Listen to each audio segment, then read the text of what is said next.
before I do any routing here, I need to know with absolute certainty, where my neck is. And I haven't quite finished making my neck yet. Now, what we need to be aware of is I obviously am using a tremolo, and this is a custom trim which sits a little bit higher off the body than a standard one, and that's not a problem, but I need to adjust my neck break angle to suit. Now, you could route the neck pocket with a back angle so that a flat neck would angle, but I find it easier I find it much easier to cut an angle on the bottom of your neck, and thus with a plane I can adjust that as I need it before I finally glue the thing in. So what I need to do is cut the neck down to a sort of depth that I want it at, and then I need to work out where roughly, or what angle I want it to be at, so that the end can be cut at the correct angle, and then I'll know where my what shape my neck pocket needs to be. I'm afraid I don't think I explained that particularly well, but it's all angles. Crikey. It is supremely important to have comprehensive specs written out and to check them constantly. Now, most important thing here: carved front, standard Les Paul, carved back, ergonomic comfort carves throughout, and that dictates how I put my neck in. After just double checking my specs, despite the fact that they are in my head anyway,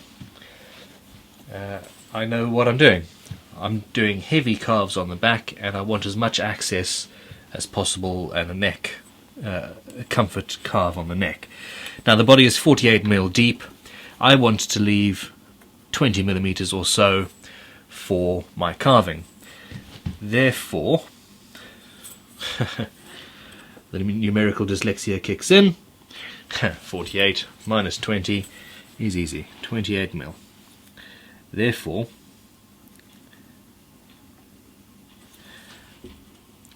the nominal cut is that line there.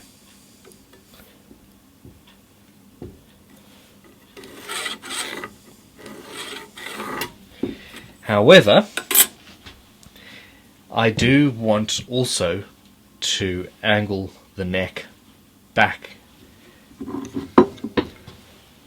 like so. And this is the difficult bit. Working out from square the break angle is a little bit more interesting. After doing some geometry, we've worked out the nominal break angle of the neck, and we're going to go off to the bandsaw and cut that out now. I've spared you the noise and boredom of watching another bandsaw cut. I've now removed the excess roughly to the angle that we needed, and now it's time for some planing.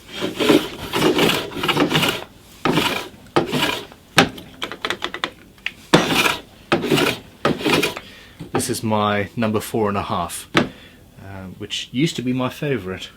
I now no longer have a favourite plane. I love them all. Now, because this is a 3-piece neck, the grain is going in opposite directions for strength, but that makes this planing rather more difficult than a 1-piece. But it looks like we're getting there.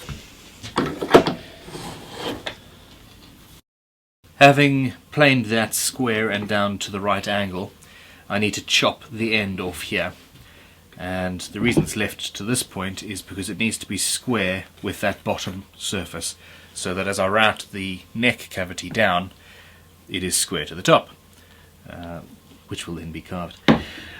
Nobody ever said guitar building was straightforward. So I now need to find my square. Where's my set square? Having found the set square,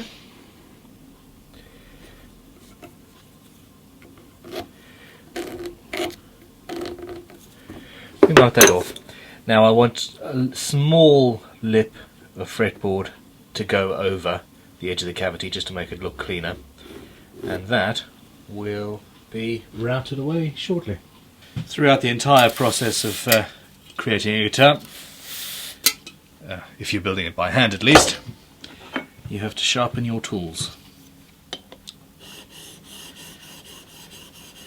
And it's rather therapeutic, to be honest.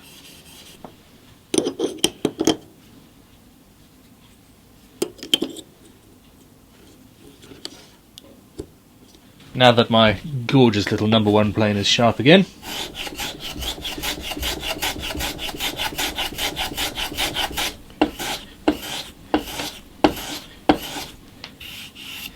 we start prepping the little router template. So we're making a little, the simplest possible routing jig, drilling through into the hole obviously.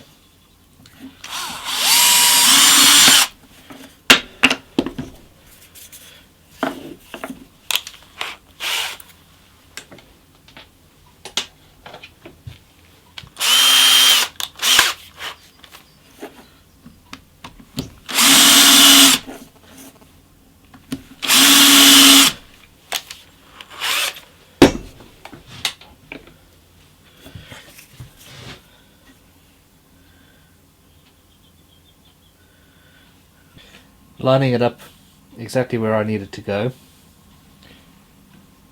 I use my bradawl to mark where the holes need to be. Of course these holes will be inside the neck pocket.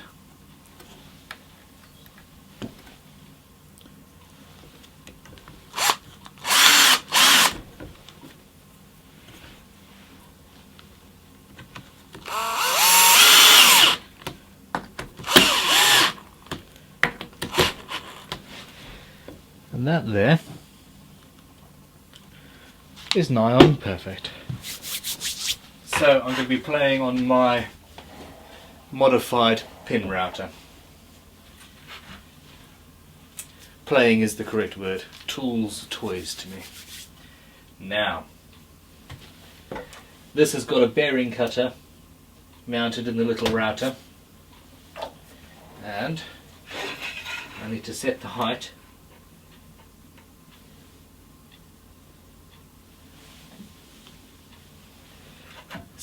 so that the bearing will be running off my little template that we've made here. I will now find my ear defenders and glasses. Now I have 3 or 4 millimeters of wood on the end here, and it's end grain, and quite frankly routing that much away would be irresponsible. It's very likely to catch the bit and chip. So I am going to cut the bulk of that away, leave just a mil or less, preferably less, for the router bit to take away.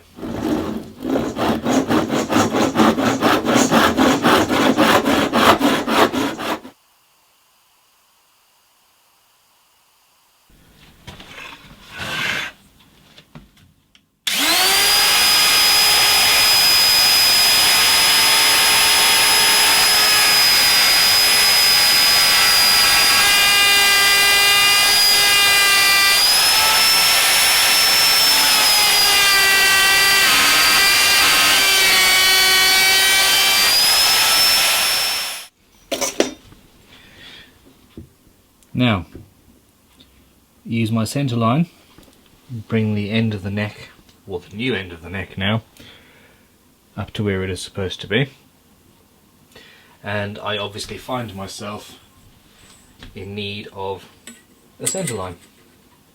So what I'm going to do is take this ruler to my neck,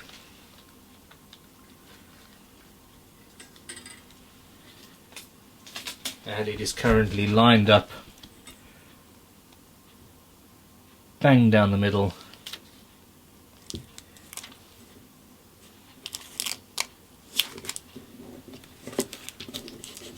using the inlays as a guide.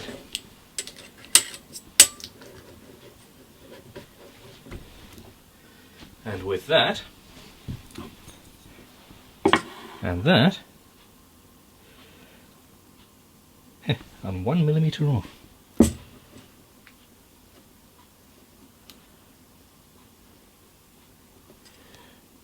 So let's put that on the centre line, and we put that on the centre line,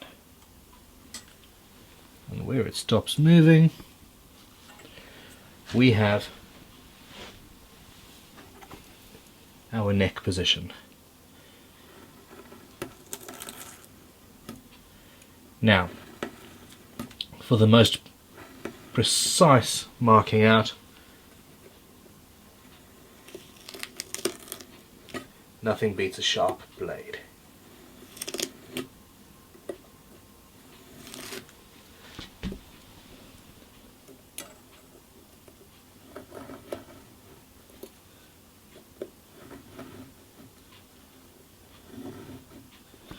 And I now know exactly where my neck needs to go. That took a little bit of work, didn't it? And now, quite frankly, we know where the 4 main cavities on the front of the guitar are set to go. And I think I'm going to call it a day now. Far too much thinking involved.